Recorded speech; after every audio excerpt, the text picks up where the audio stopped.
Entonces, miren, del tema de los sismos, el fundamento teórico, pues que lo vamos a ir viendo un poco rápido, no es un curso de sismología, pero sí necesito que aprendan o sepan identificar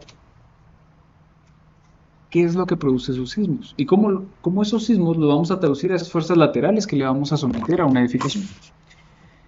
Los sismos, pues como ya los habrán sentido, digo, ya lo sabrán, pues van siendo disturbios. Eh, Recuérdense de su ecuación de movimiento. Cualquier cuerpo va a estar en equilibrio mientras la sumatoria de sus fuerzas sea igual a cero, ¿no? Pero cuando un sismo empuja algo, un sistema estructural, una edificación, lo que hace es desequilibrarlo, ¿sí? Y aquí están los autores de ese desequilibrio, que cabalmente lo que hacen es moverse debajo de la corteza terrestre. Grandes masas de roca o suelo, o incluso las placas tectónicas como tal, van siendo esas que están en constante movimiento. Vamos a ver un mapa que incluso está aquí en la presentación, eh, donde van a ver ustedes que hay una tasa de corrimiento anual. O sea, todas las placas están corriendo año con año. ¿Sí? Obviamente es una velocidad tan baja que es imperceptible.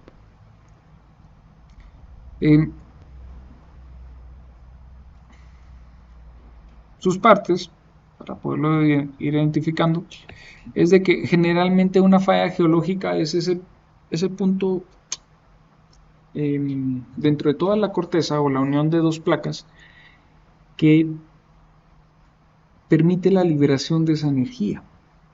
¿Sí? Entonces nosotros vamos a tener todo lo que es una falla geológica, créanme que esas abundan. Si tuvieran o estuvieran ustedes cerca de una falla geológica, ya saben, ahora corresponde un estudio geotécnico tipo 4.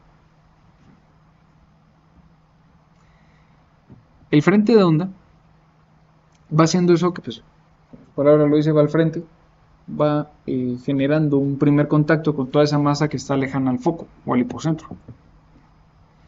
El hipocentro, comparado contra el epicentro, la diferencia es de que el hipocentro está a cierta profundidad y el epicentro, perdón, es lo que se puede proyectar en la superficie. Y estos, pues, obviamente van a generar un plano de falla.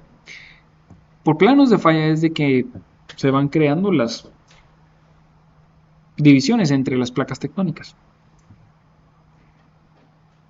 Todo nace a partir de un foco, ¿sí?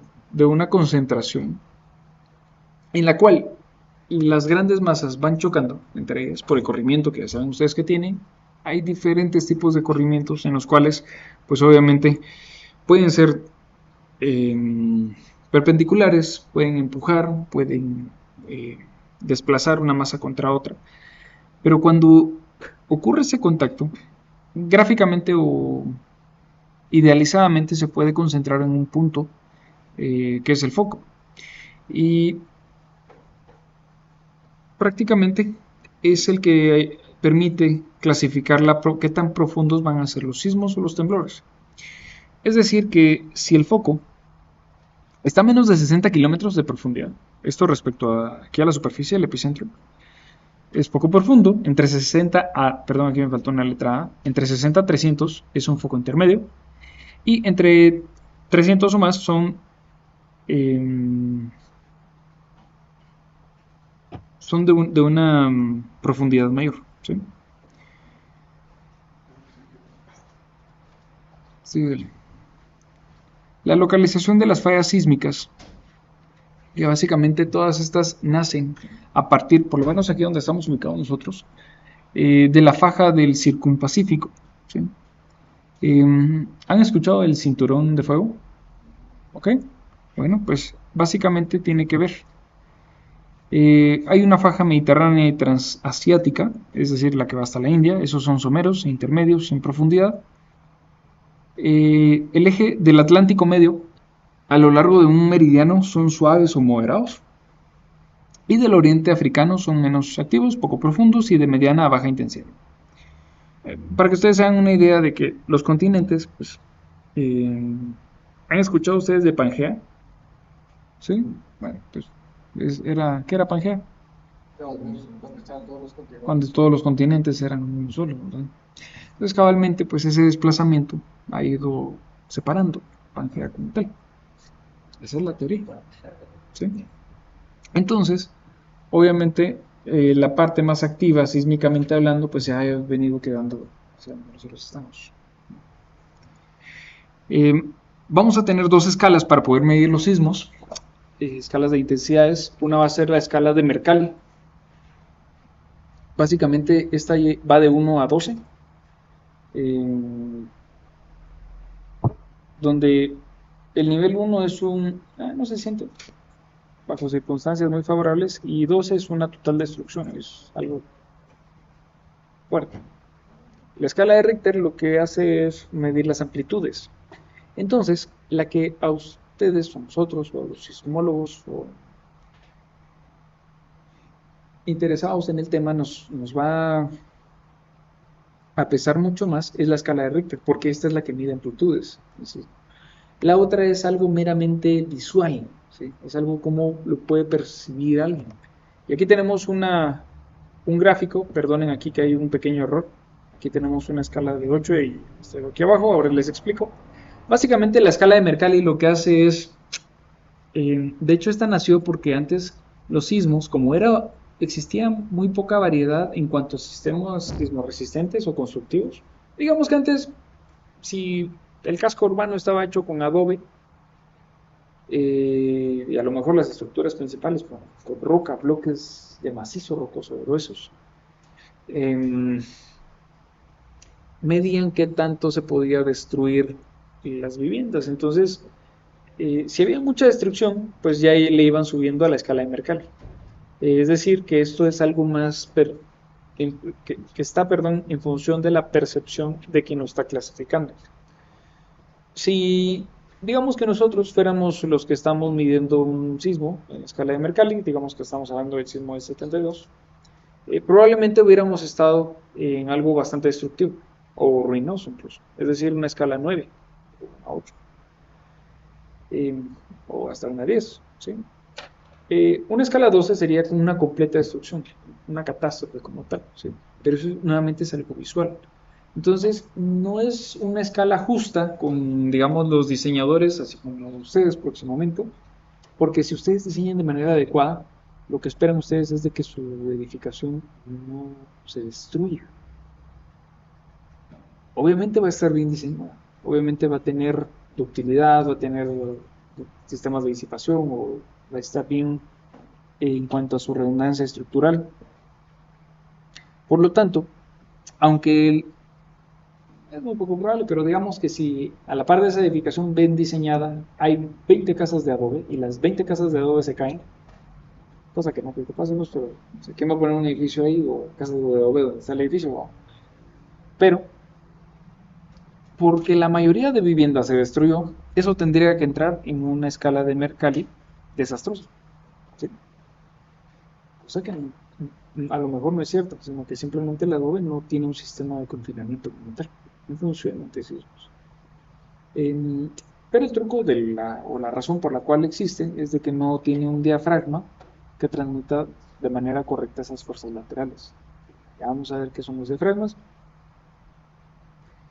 Sino que generalmente las viviendas de adobe tienen techos livianos, techos de lámina dos aguas o de madera con teja, que no siempre son sistemas muy pesados, y muchas veces lo que pasa, por lo menos con la teja cuando tiembla, es de que se tiende a caer, no tanto a transmitirle fuerzas al otro muro, ¿sí? Entonces, muchas viviendas se han mantenido por él. Por ejemplo, si ustedes quisieran rehabilitar una vivienda de adobe, yo el primer consejo que les doy es aligeren el techo. Si tienen un techo ligero, solo es de reparar la pared, de ahí no pasa nada, ¿sí? Bueno, esa consultoría se la voy a cobrar. Si nos pasamos a la escala de Richter, esta sí es la que a nosotros nos sirve. Parte de uno, de hecho, todo el tiempo están ocurriendo sismos en escala de Richter de grado 1, 1, 2, pero esos son imperceptibles. Son tan débiles que solo las máquinas apenas si lo logran registrar, ¿sí? Y obviamente pues empezamos a subir en nivel.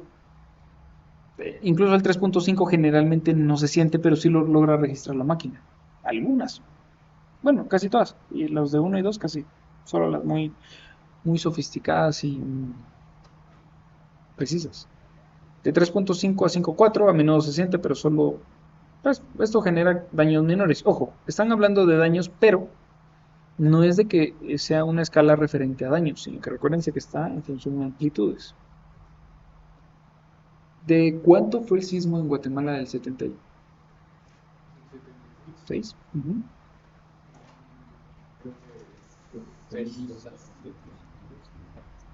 8, 7, no me recuerdo.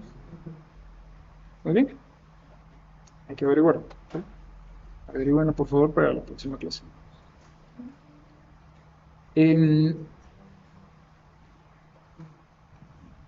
Pero conforme vamos subiendo en la escala, si hubiera sido entre 7 y 8, que fue lo que algunos murmuraron por ahí. 7.5, muy bien. Cabalmente ahí entramos a un terremoto mayor. Se causan daños graves. Muchas edificaciones. Incluso mampostería reforzada y combinada. Sufrió bastante en ese sitio. Sí. Entonces, de 8 más, eso es algo que incluso las mejores edificaciones, la verdad, se pueden ver falladas. Por eso es muy bueno que en el diseño estructural se logre contemplar una ductilidad adecuada. ¿Sí? ¿Saben ustedes qué es la ductilidad? Hablando de estructuras. La ductilidad es esa capacidad El material que tiene para deformarse o el estado de deformarse. ¿Ven? Y eso es un lapso de tiempo realmente. Entonces, por ejemplo, los sistemas ya lo vamos a ver, pero en el concreto se puede alcanzar ductilidad, pero normalmente las fallas del concreto son frágiles. Entonces casi no se desarrolla ductilidad a menos de que ustedes generen intencionalmente esa ductilidad. Normalmente pues, hay que diseñarla bien, pero sí tiene su costo. En cambio el acero, generalmente son piezas que se van deformando.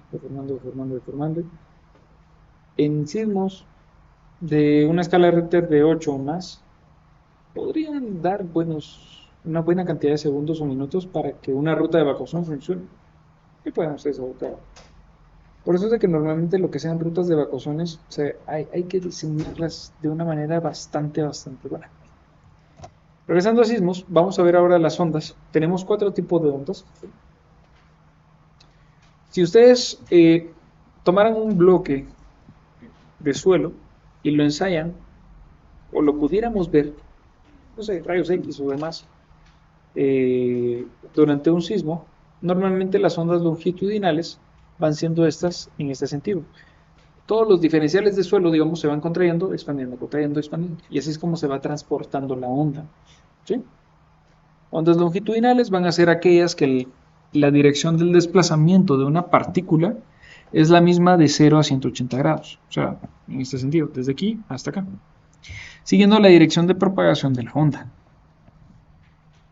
Ondas longitudinales u ondas tipo P, o primarias también se les denomina. Tal vez es más fácil que les llamen primarias y se les quede así, porque después de las primarias tenemos unas secundarias o transversales. Las ondas transversales van a ser aquellas partículas que se desplazan dentro del medio transmisor en dirección normal a la de la propagación de las ondas, conocidas con el nombre de ondas de esfuerzo cortante. ¿Por qué? Pues sucede que si ustedes toman aquí donde está el puntero láser, y hacen una sección transversal, van a ver que van a haber unas fuerzas para la izquierda y otras para la derecha. Entonces funciona como un corto. Precisamente eso hace que el suelo se deforme en el sentido transversal. El primero se deforma en el sentido longitudinal, contrayendo, expandiendo, y el otro en el sentido lateral. ¿Sí?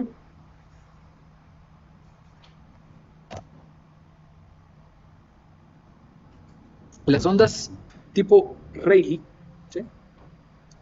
Estas básicamente dependen de la profundidad a la que estamos hablando. van a viajar exclusivamente a lo largo de los sólidos elásticos y el movimiento de las partículas siempre en un plano vertical. Producen un movimiento de partícula del suelo elíptico. Esa es la clave aquí, miren ustedes. Acá tenemos unas flechas, perdonen la resolución, pero cabalmente, si el suelo está dividido en diferenciales, lo que sucede es de que el diferencial que estaba aquí trata de desplazarse en este sentido, empujando al siguiente, y se va generando un movimiento cíclico, o elíptico, como dice acá.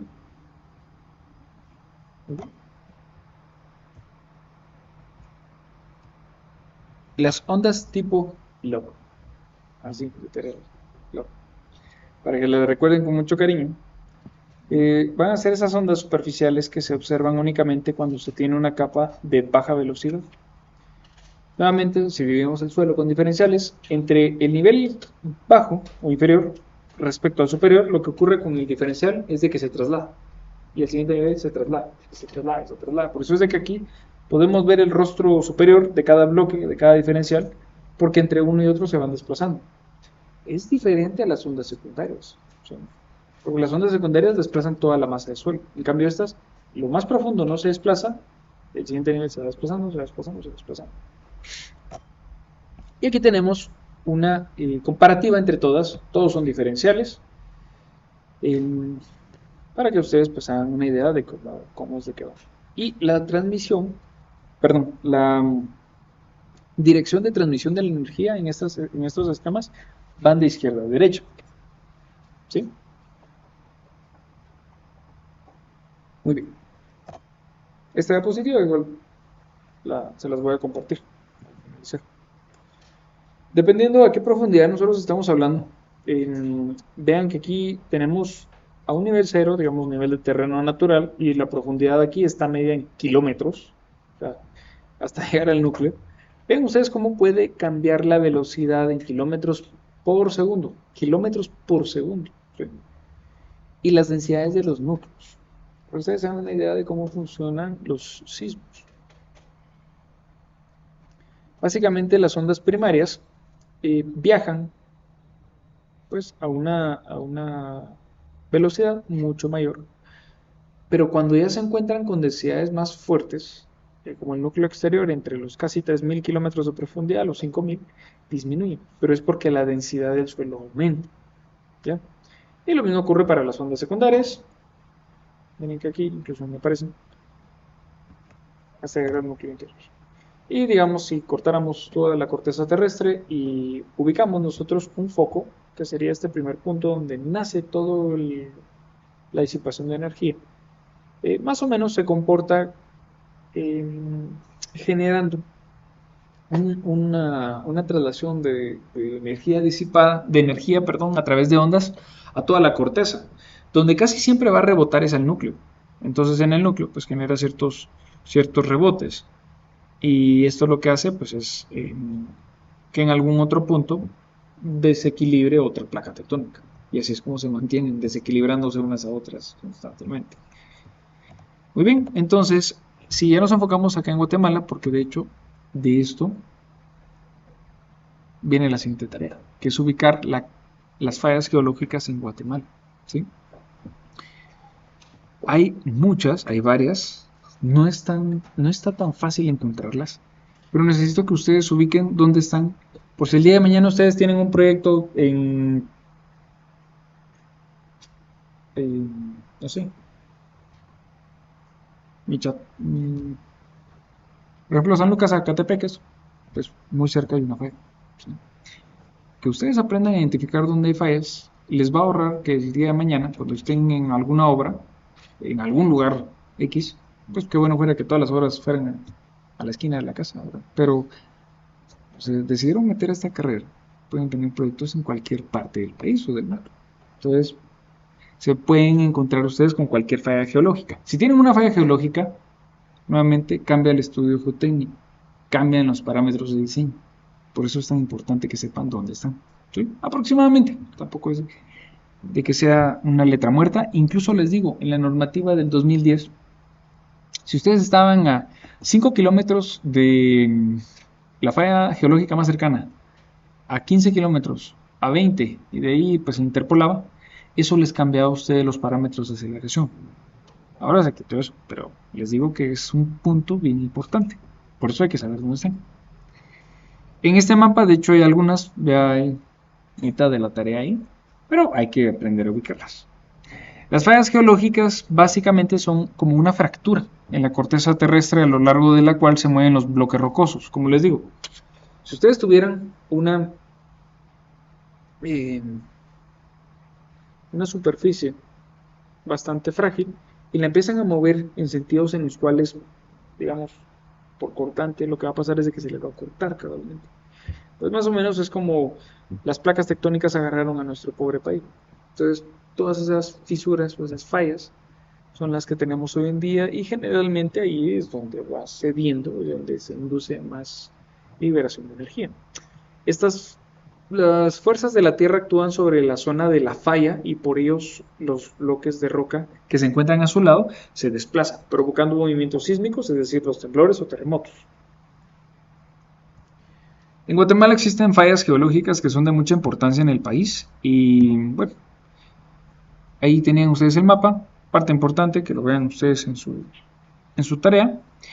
Y ahora, si nos vamos a una escala mayor, placas tectónicas, porque es de que Guatemala tiembla tanto, tenemos muchos tipos de fallas, de placas tectónicas y cómo se empujan entre ellas. Imaginen ustedes que aquí el esquema 10, el 9 y el 8 son diferentes tipos de placas tectónicas, donde una con otra pues se desplazan en diferente sentido. El 9 donde se separan entre ellas y la 8 donde una trata de entrar debajo de otra, es la subducción, la famosa subducción. De hecho acá, si ustedes cortaran Champerico, ese era un corte transversal, lo que verían es esto, porque ahí tenemos toda una zona de subducción como tal. De hecho, les cuento, ¿cómo saber si un país tiene subducción? Tiene volcanes. Y los volcanes, vamos a ver por acá. Vamos a poner pausa, lo tenemos aquí. Ok. Acá, ustedes fácilmente pueden ver e identificar que toda esta placa tectónica está tratando de entrar debajo de... Ya les vamos a ver sus nombres y apellidos, ¿sí? Entonces, por lo menos las imágenes de Google Earth me gustan bastante porque pueden ustedes de manera bien fácil y rapidita encontrar dónde es que están parados. O sea, si no decidieron nacer acá, están en uno de los países donde más sismos van a haber. Igual México. De hecho, toda esta parte es el tema del cinturón de fuego, ¿sí? El cinturón de fuego se sigue extendiendo acá. Aquí está la falla de San Andrés. Si no, pregúntenle a La Roca, que le pasó en la película. Y conforme ustedes pueden visualizar acá, todo esto es el cinturón de fuego. Y pues, ¿qué ocurre? Que toda esa zona de subducción, ven ustedes acá, pues obviamente tiene una actividad con una actividad volcánica bastante fuerte, ¿sí? Entonces, ¿por qué menciono el tema de los volcanes? De hecho, ustedes lo van a ir aprendiendo. Pero si ustedes se fijan acá, lástima que aquí no se logra ver tan detalladamente, pero vamos a ver, ¿dónde están los volcanes? Aquí tenemos unos 3, ¿sí?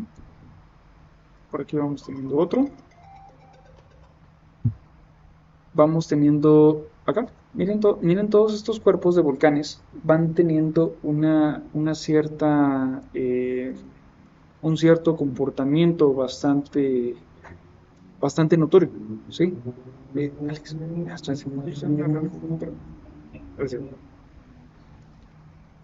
entonces, lo que se puede notar en todos estos volcanes es una distancia más o menos que va en función a la zona de subducción.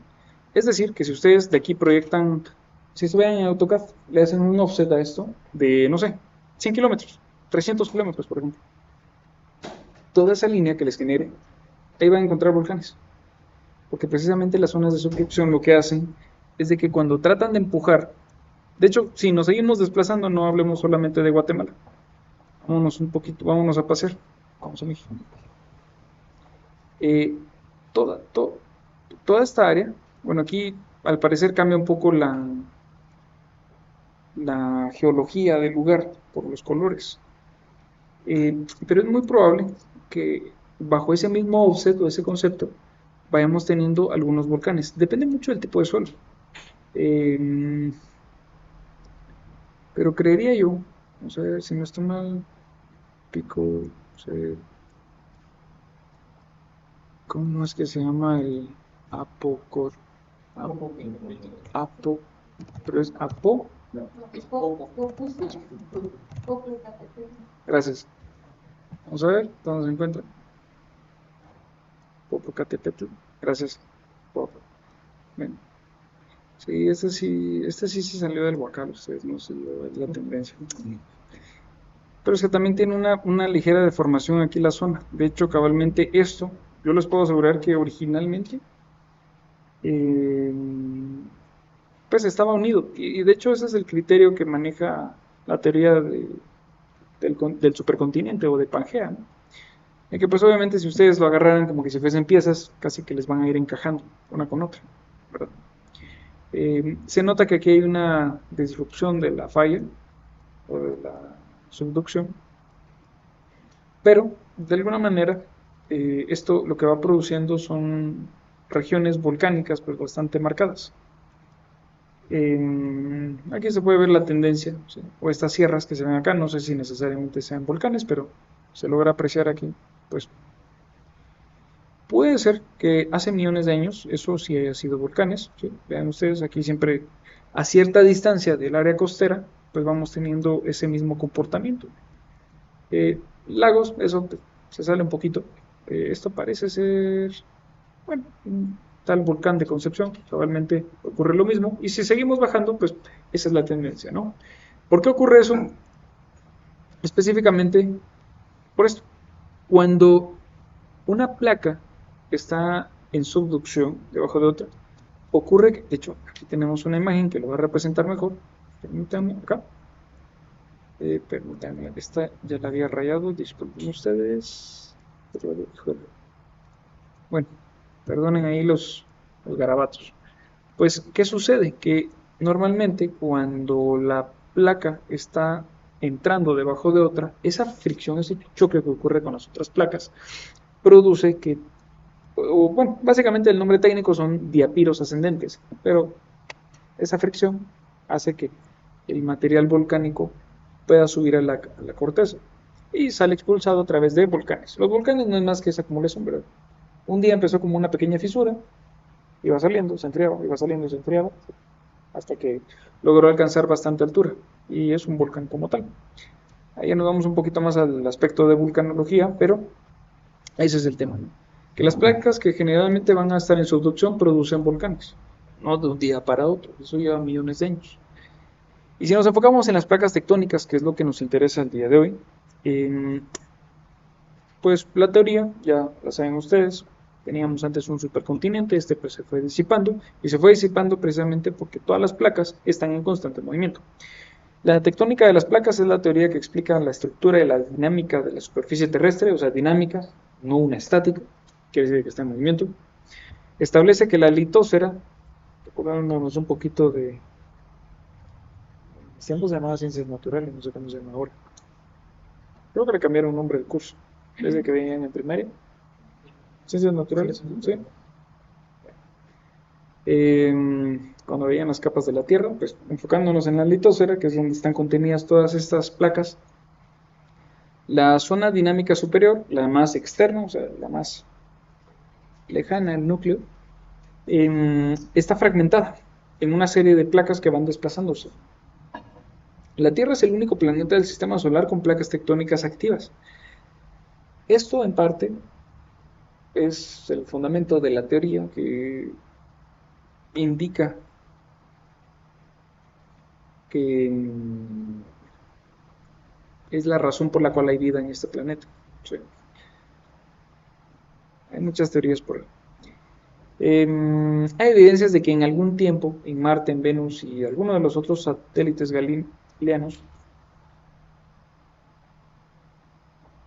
fueron tectónicamente activos, como también Europa, el planeta. Y bueno, este es un mapa que nos ayuda bastante a mostrar dónde y cómo es que están las placas tectónicas, incluso la misma historia. Si ustedes quitaran el, todo el agua del mar, también tienen un rompecabezas gigante. Todas las placas tienen partes que encajarían unas con otras. Pero obviamente los continentes es la parte más alta que sobresale del nivel del mar. ¿Ya? De hecho, si ustedes se dan cuenta, la placa africana, perdón, todo lo que sería África con esta parte de Sudamérica, cabalmente encaja una con otra. Que, pues obviamente, los continentes es eso que nuevamente sobresale del mar. Y cabalmente acá se ve que se rompieron, digamos, los continentes en la forma que tienen las placas tectónicas.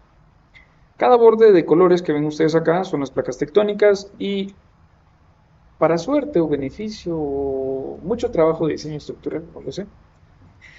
Aquí estamos nosotros, donde están tres placas. Tenemos placa del Caribe, que fue una que nació de que estas no se ponían de acuerdo. Es el hijo que no tiene papás. Tenemos la placa de Cocos. Y entre la placa de Cocos está tratando de entrar debajo de la placa de Caribe. Por ello tenemos la zona de subducción. Y aquí tenemos la placa norteamericana. Para variar, ¿verdad? También ocurre esa forma en la cual se va generando todo este contorno que ya vimos en Google Earth, ¿no? Y las flechitas en rojo es la forma en la que se están desplazando. Muy bien. Tipos de placas: placas oceánicas, placas mixtas. Las oceánicas cubiertas íntegramente por corteza oceánica. Y las mixtas, pues la combinación entre corteza continental y así como también corteza oceánica, que pues parte de lo que vieron ustedes en el mapa. Aquí tenemos las importantes, las esenciales, que son las 15 placas mayores, esto por las dimensiones, pero entre ellas pues sucedieron 43 niños que no se sabe de quiénes son, que son todos estos, aquí está el listado. Entonces, estas son las placas secundarias, fueron las que fueron haciendo de que una placa se iba quebrando desde disgregando, ¿sí? Son muchas más, generalmente nombradas en base a las ubicaciones, pero de ahí nacieron, ¿verdad? Y aquí está lo más importante de la lección y espero que se les quede esto. Ustedes están actualmente en una placa, ojo, estos dos numeritos, 67, son los milímetros de corrimiento anual, ¿sí? O sea que año con año nos desplazamos 6 centímetros. Bueno, la placa de Cocos trata y eso es el sentido de las flechas azul, se incrusta debajo de del Caribe, ¿sí? Y cuando llega a Norteamérica, ahí sí no, sino que hasta que llega a Canadá, ahí sí empieza otra vez ese efecto de incrustarse, pero solo a una tasa de 26 milímetros anuales. Luego en el año, pues suceden otras así como esta que está llevándose 90, 103, 10 centímetros anuales, imagínense, pero es una placa oceánica, nadie lo percibe, vale solo los buzos. Entonces van a poder ver esto en su presentación más a detalle, con mejor escala y demás. Y miren ustedes aquí, de verdad que complicado.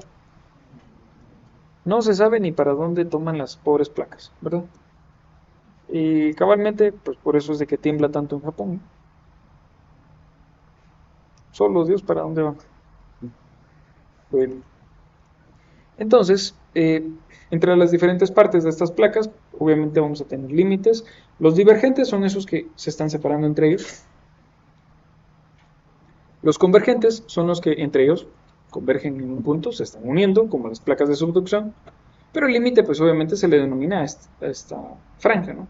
La frontera. Tenemos zonas de colisión, zonas de separación, que básicamente es donde choca. Vean ustedes que cabalmente las zonas de colisión lo que van produciendo son todos esos volcanes. De hecho, existen volcanes debajo del mar, ¿vale? Y aquí tenemos entre los límites de esas placas y la forma en la que se corren, los límites de fricción. denominación de la separación de dos placas, podemos tener una, si esta es la falla, y aquí hay una cerca para que ustedes puedan tener la referencia. La deformación como tal es donde una pues, se desplaza contra otra, la rotura y la liberación de energía, que es lo que sucede durante un sismo, pues básicamente ya rompe la cerca. Y ya cuando se terminan de acomodar las placas tectónicas, tenemos ahora dos cercas, ¿no? Es para ejemplificar un poquito. Y aquí en Guatemala, ¿cómo es que está la tectónica? Pues las tres placas que ya vimos, Norteamericana, Caribe y Cocos, los movimientos relativos entre estas determinan las principales características topográficas. Por eso es de que acá en Guatemala tenemos varios volcanes, ¿sí? Tenemos bastantes sierras, muchas montañas que incluso en algún tiempo pudieron haber sido volcanes. Pero ya saben cómo identificarlas, ya saben qué franja más o menos podrían tener. Y eso también les va a dar a ustedes una idea de qué tipo de suelos van a encontrar ahí, ¿verdad? En toda esa franja ustedes van a encontrar generalmente suelos que provienen o rocas ígneas, ¿sí? Que son las que provienen del material piroclástico ya frío. El contacto entre las placas norteamericanas y Caribe es de tipo transcurrente, ¿saben ustedes? Y esto produce, aquí les estoy ayudando con su tarea, las fallas de Chicxulub y Polochic y la de Motagua. El contacto entre las placas de Cocos y el Caribe es de tipo convergente, o sea, convergen en un mismo punto, en el cual la placa de Cocos se mete por debajo de la del Caribe, que era lo que veíamos. Esto se le denomina subducción, que es lo que ustedes ya conocen, y este proceso da origen a una gran cantidad de temblores, todos los que se sienten. El contacto entre estas dos placas sería aproximadamente a 50 kilómetros frente a las costas del Océano Pacífico. A su vez, estos dos procesos generan deformaciones al interior de la placa del Caribe. ¿Sí? Recuerden que aquí está la placa del Caribe, ahorita vamos a ver, aquí está la placa del Caribe. Vean ustedes que la forma de corrimiento es de izquierda a derecha, la de Norteamérica de derecha a izquierda y la de Cocos tratando de subir, ¿sí? A su vez, estos procesos generan deformaciones al interior de la placa del Caribe, o sea, esta, produciendo fallamientos secundarios como Jalpatagua, Misco, Santa Catarina, Pinula, etc. ¿Ya? Ahora bien, aquí está. ¿Por qué nosotros necesitamos conocer de los sismos? ¿Para qué me va a servir en diseño estructural? Precisamente porque a partir de los sismos, los sismógrafos lo que miden es el desplazamiento respecto al tiempo, ¿sí? Esas amplitudes, ese desplazamiento,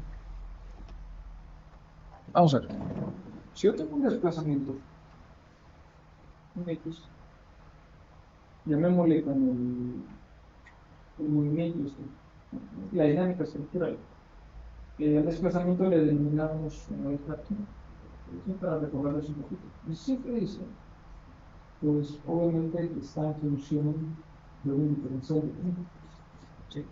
Entonces, un UDT de su ecuación de movimiento, básicamente,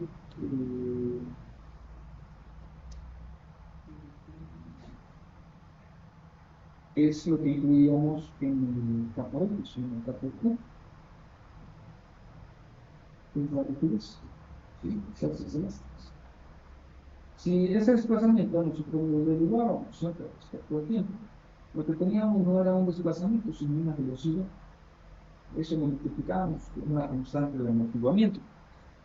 Y si nosotros volvíamos a derivar respecto al tiempo, teníamos una aceleración y eso lo multiplicamos por la masa.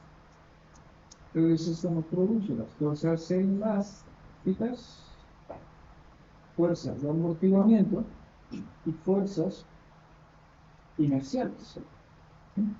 Entonces, ¿por qué me interesa a mí conocer la aceleración de los sismos? Porque yo lo haría al inverso. Tengo la aceleración, por la segunda derivada de desplazamiento. Ya tengo desplazamiento. Que la integro dos veces. Entonces, si esto nosotros lo extraemos de dinámica de estructuras y lo combinamos con esas aceleraciones sísmicas, o lo que producen los sismos, la que ya vieron ustedes, vamos a tener cabalmente que desde el punto de vista estructural la aceleración es importantísima, ¿sí? En base a eso nace cualquier fuerza lateral dinámica. Y esta nosotros la vamos a poder estimar a través de espectros de aceleración. Un espectro de aceleración no es más que una gráfica. Ya van a ver aquí una gráfica que es bastante bonita. Ahí les voy a dar el link para que la puedan volver a ver, porque esto se los voy a compartir en un PDF. Puede definirse como un gráfico de la respuesta máxima expresada en términos de desplazamiento, velocidad y aceleración, cabalmente estos tres términos. Desplazamiento, velocidad y aceleración. ¿Sí? O cualquier otro parámetro de interés que pudiéramos extraer como amplitudes, periodos, velocismos, etcétera, etcétera, que producen una acción dinámica determinada sobre una estructura formada por un oscilador de un grado de libertad. Así es como se arman los espectros de respuesta. En estos resultados gráficos se representa en abscisas el periodo de la estructura o la frecuencia, y en ordenadas la respuesta máxima de la aceleración calculada para distintos factores de amortiguamiento. Ojo, ahí ya empezamos a hablar de factores de amortiguamiento, las fuerzas de amortiguamiento. El espectro de respuesta elástica representa el máximo parámetro de respuesta en términos de aceleración, velocidad o desplazamiento. Ya lo sabemos. Para osciladores simples de un grado de libertad, con un periodo de vibración llamado T y un amortiguamiento relativo. Y estos valores son los que caracterizan un terremoto, ¿sí? Ahora bien, el espectro de respuesta, que es lo que vamos a empezar a armar en este curso, nace de esto. Miren ustedes. Había una vez un investigador, el profesor Kyoji Suyehiro, calculo yo que algo así se pronuncia, director del Instituto de Investigaciones de la Universidad de Tokio en 1920, logró idealizar a través de una masa con diferentes formas de oscilación, con diferentes periodos. Ante la misma aceleración, esa masa, ahorita vamos a ver cómo es que se arman, se pueden ir superponiendo estos, bueno, él lo hizo con péndulos invertidos de diferentes periodos de vibración, y lo que hizo fue que registraba una respuesta durante una vibración. ¿Por qué diferentes periodos? Porque obviamente tenemos estructuras de muchas diferentes características, alturas, y cada una de ellas genera diferentes tipos de periodos de vibración. Un periodo de vibración es el tiempo que tarda, ¿no?, en completar su oscilación. Eso lo vieron en dinámica. Y para ello les traigo acá cómo construir un espectro. Pues físicamente, si ustedes tienen, vean acá, tenemos diferentes péndulos invertidos con la misma masa a diferentes alturas. La primera tiene un periodo de 1.5 segundos. Ojo que cada barrita de estas en color azul tiene la misma rigidez, ¿sí? Si yo a estas las coloco sobre una mesa y las estoy haciendo vibrar a la misma velocidad, todas van a responder de diferente forma, porque el periodo es diferente. Tarda menos en irse a su amplitud máxima y completar un periodo, la que es más bajita contra la que es más alta, ¿no? Entonces, cabalmente acá, a todas se les está induciendo esta aceleración en color rojo. Y por ello, vean ustedes, viene el movimiento sísmico y el movimiento en el sistema que nosotros estamos analizando empieza a tener diferentes resultados. De tal manera que cuando coinciden las amplitudes con el periodo de 2 segundos, vean que esto se amplifica considerablemente. Digamos que el péndulo, vean que aquí son diferentes, o bueno, todas las respuestas para distintos periodos de vibrar. El de 1 segundo casi ni vibra, porque los periodos tienen mucha amplitud, no logran conseguir ese empate. Si ya voy subiendo el periodo, hablemos de 1.5, 2, ya consigo yo las mayores deformaciones, las mayores amplitudes, porque de hecho coincide con los desplazamientos que va produciendo el sismo. Caso contrario, si me voy a periodos larguísimos, hablemos 5 segundos, eso ya ni siquiera, o sea, la estructura apenas está empezando a vibrar cuando ya pasaron 3 ondas de vibración del sismo. Entonces, si yo logro extraer toda esa data, la vuelvo a valor absoluto. Lo que voy a lograr conseguir es el complemento para poder armar mi gráfica.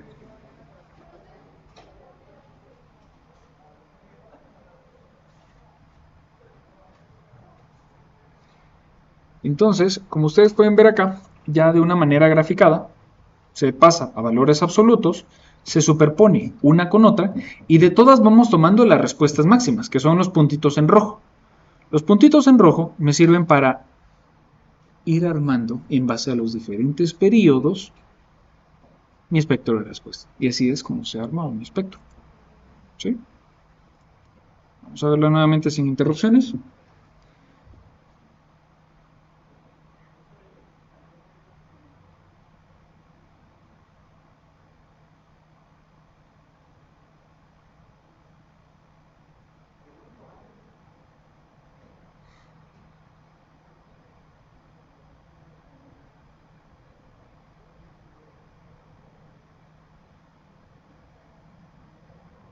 Tenemos las aceleraciones máximas registradas y posterior a ello, en base a los diferentes periodos, conseguimos los pseudo desplazamientos. ¿Sí? Se grafica y de hecho las normas hoy en día tienen una manera con ecuaciones para poderlas calcular en base a la estructura que ustedes tengan. Solo para que ustedes se hagan una idea, los espectros de respuesta de aceleración registrados, pues, o sea, al final no teníamos tanta tecnología aquí en Guatemala, pero digamos que sí contábamos con ella en California. Para diferentes porcentajes de amortiguamiento registraron estas aceleraciones. ¿Sí? Conforme era menos amortiguamiento, claramente aceleraba más. Y aquí tenemos velocidad, o sea, ya la integración de la primera variable. Y luego tenemos desplazamientos, también a diferentes amortiguamientos. Entonces, básicamente, y ya con esta terminamos, con los espectros yo puedo obtener fuerzas equivalentes, que es lo que necesito que obtengamos. La pseudoaceleración y la pseudovelocidad espectral van siendo parámetros que yo puedo determinar con las variables. Vean que aquí aparece la vieja conocida, frecuencia angular natural, ¿sí? Multiplicada por un valor SD. Ese se obtiene a partir del tipo de estructura que tengamos. Y obviamente pues, van a ser más interesantes en un análisis sísmico. Pero estos dos parámetros me sirven para obtener las fuerzas equivalentes, que es lo que generalmente producen los programas de cálculo. ¿Sí?